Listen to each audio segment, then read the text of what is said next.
When I was 10 years old, I was raped by my father for over a year and a half, and I have decided to tell my story publicly for the first time. Yesterday, I posted a news article that just summarized my father's trial, where he was convicted on 11 counts. Those included aggravated child molestation, sodomy, rape, incest. There was 11 different charges. So this is my story of how I went from being just a 10-year-old little girl who had never even shaved her legs to my father having full-blown orgies with me and my siblings while making us record it in action. But before I go too far into detail about my experiences and everything that happened with my father, I think it really is important that you know just a little bit of backstory, because I didn't always know my father. I wasn't like I was raised by him up until I was 10 years old and then he started doing these things. That's not how it happened. So I was raised by my mom and my stepfather. Together they had 5 children. There were 3 of us by my mother and another man, which we didn't know. We believed that our stepfather was our. And then we had a half brother and sister by my stepfather. My mom and my stepfather were raging alcoholics. You could always count on a big physical altercation every night where he would break things, he would throw stereos out of the house, he would pull guns on my mom.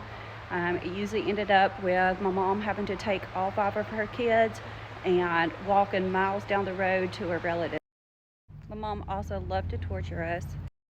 There would be times that she would tell us that the world was ending. They would flip the breakers, cutting off all the electricity.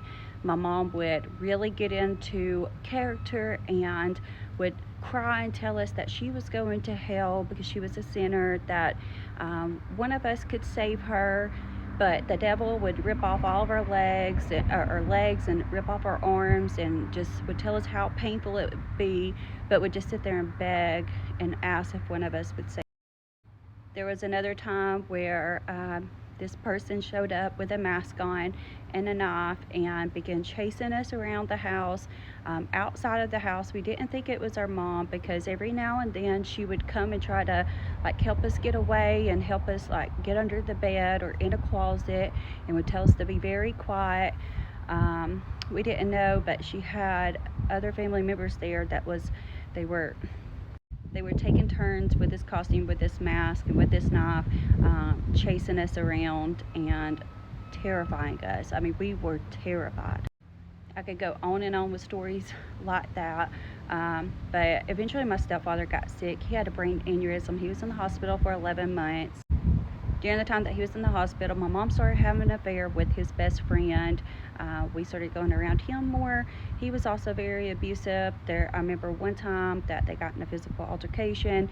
I got caught in the middle, sprained my ankle, and my mom yelled for me to run across to the neighbor's house, which was across this big field. And here I am just trying to run and limp to the neighbor's house to call 911. It gets around Christmas time, and we didn't know at the time, but my stepdad knew that he wasn't going to get any better, and he asked that if he could just see his kids get off the bus one more time and spend the holiday with his kids.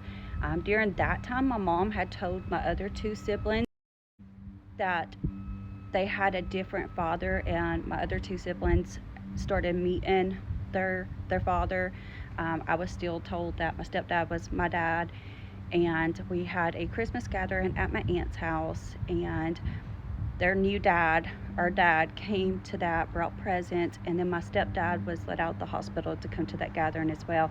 And I remember watching a video footage of my stepdad just sitting there, and you could tell he was just trying to choke back the tears. These kids that he was not perfect by no means, but a lot better compared to what we went into. But this man he knew he was about to die, and he watched this other man come in and just take his place after he had raised us all these years since we were babies. My stepdad ended up going back into the hospital, and during this time, this random man shows up at our house, and I remember him just snuggling on my mom, and drawing on her arm. It wasn't the man that she was having an affair with, some man we'd never seen. Well, they ended up getting into this altercation, and he's squealing off in this truck saying, "I'm going to get my kid." Come to find out, that was her dad. He had just been released from prison. So my mom ends up getting the call that my stepdad has passed away. We were in the car, and I remember just bawling my eyes out. We get to the house, and she says it in a very mean way. She's like, "Dry your eyes up, quit crying." She said, "I've been waiting to tell you, but I found who your dad is." And it would be the same dad that my other two siblings have recently began getting to know. So she tells me it's my turn to go meet him on our way to go meet my new dad for the first time. My mom had been in many car wrecks with us. But on this occasion, she was very intoxicated. She ended up running off an embankment down into the woods. We crashed into a tree. One of my siblings got her leg stuck, hurt her leg. And my mom's first thought was that she needed to hide her alcohol, which she did. She didn't check on us. She left us in the car, and she took her alcohol way out to the woods. We didn't see her for a while, and hid it. But she did end up getting arrested that night. The tow truck driver had to end up giving us a ride to the jail. And I remember me and my siblings just in that tow truck just crying, saying we wanted our mama. It was terrible. But my new dad would end up having to come pick us up from the jail while my mom sat in jail for a DUI. And we only met him on just a couple occasions before my mom dropped us off with him, and we never seen her again. And it would be 12 years before I ever heard or saw my mom ever again. And I want to bring up a point because I did on my last post. I want to thank you guys that was very kind of y'all to just send so much encouragement. But someone mentioned that it usually isn't just one person in the family. Usually it's more of them, and I think in a lot of cases it is, because that was my case. My uncle was also sent to prison for child molestation for me and my sisters as well. He served a 7-year sentence, and I'll go more into detail about that as well. But when I was in my 20s, I found my mom, and I went and lived with her for a little while just because I wanted to know why she left us, why she never came back. They had put it in the papers when they were putting us up for adoption. And I talked to her about my dad, and she said, "Well, I knew he was like that, but I never thought he would do that to y'all." She said that he used to hold her down and let his friends take turns on her. Also, her dad had done those things to her.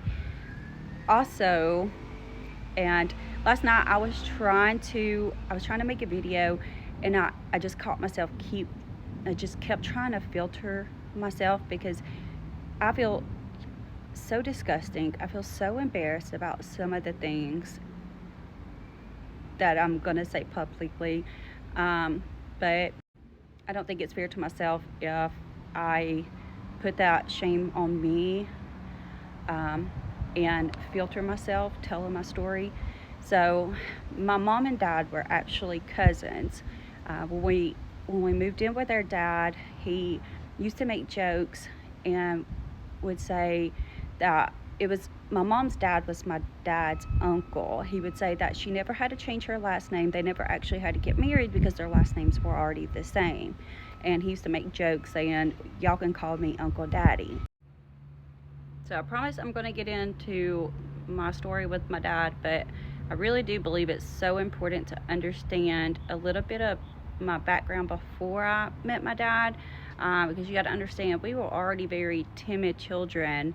I had just turned 10 years old when I met my father. We were so used to so much chaos and torment by my mom that we were just very submissive kids. We were always just so afraid of what's going to present itself next, because that was what our life was. We were so used to it. And then when you bring in my father, there was a whole list of other things like attempted murder, threatening to kill us if we ever told anyone, watching him try to cut my stepbrother's penis off he was like 5 years old. I will get into all of that, but just so much fear was instilled in us that it did take us a long time to tell.